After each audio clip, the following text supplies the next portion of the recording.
साथियों, मैं एडवोकेट इंतखाब आज़ाद हमेशा राजनीतिक सामाजिक मंचों पर और व्यक्तिगत मीटिंगों में भी हमेशा एक बात कहा करता हूं कि भारत में जितनी भी समस्याएं हैं, जितने भी राजनीतिक सामाजिक आर्थिक और धार्मिक समस्याएं हैं, वो सारी कांग्रेस की देन है और कांग्रेस सांप्रदायिकता की जननी है, ऐसा मैं अक्सर लिखता और कहता हूं।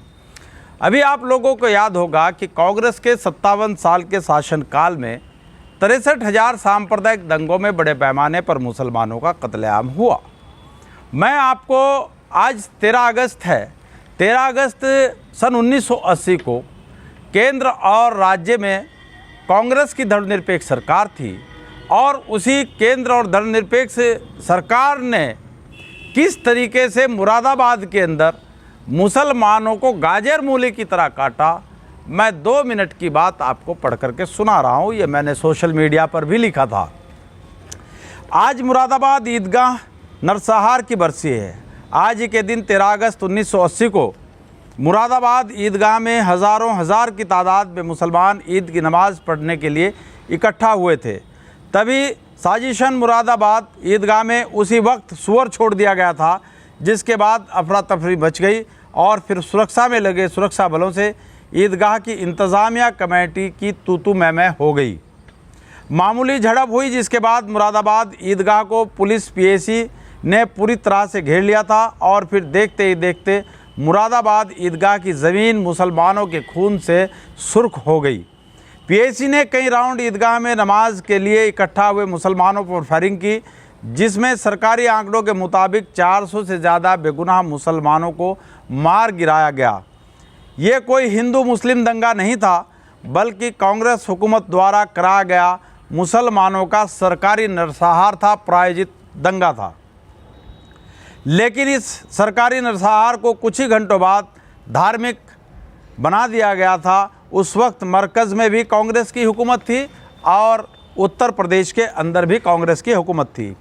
ईदगाह की नमाज अदा करने गए सैकड़ों मुसलमानों की मां, बहन, बीवियां अपने घर सिमैयाँ बनाकर अपने बाप, भाई, बच्चों का इंतज़ार कर रही थी, मगर वो वापस नहीं आ सके थे। सैकड़ों माओं की कोखें उजड़ गई, हज़ारों बच्चे यतीम हो गए थे, सैकड़ों ख़वातीन बेवा हो गई थी। कांग्रेस की तत्कालीन सरकार के इशारे पर वर्दी पहने गुंडों ने मुरादाबाद में खुलेआम मुसलमानों का कत्लेआम किया था।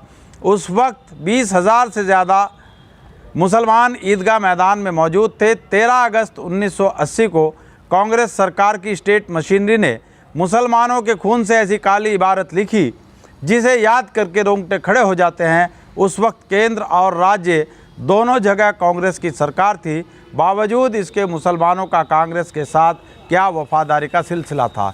इसलिए मैं एडवोकेट इंतखाब आज़ाद आप लोगों को हमेशा कहा करता हूं कि कांग्रेस को गलती से भी वोट न देना। कांग्रेस वो जहरीला नाग है, वो सांप्रदायिकता की जननी है, जिसने भारत के बहुजनों को ना जाने किस किस रूप में कहां कहां उनका कत्लेआम करके अपने सत्ता की कुर्सी हासिल की है। कांग्रेस खूनी पंजा है। कांग्रेस और कांग्रेस के लोग यदि आपके मोहल्लों में, आपके इलाके में, आपके गांव में राजनीतिक मंच लगाकर कांग्रेस की वकालत करते हैं, तो आप लोगों को चाहिए कि इतिहास से सबक लेते हुए वर्तमान में भविष्य निर्माण की खातिर कांग्रेस का डटकर आप विरोध करें। साथियों, आपने मेरी बात को ध्यानपूर्वक सुना, उसके लिए आपका बहुत बहुत धन्यवाद। जय संविधान, जय मूल निवासी।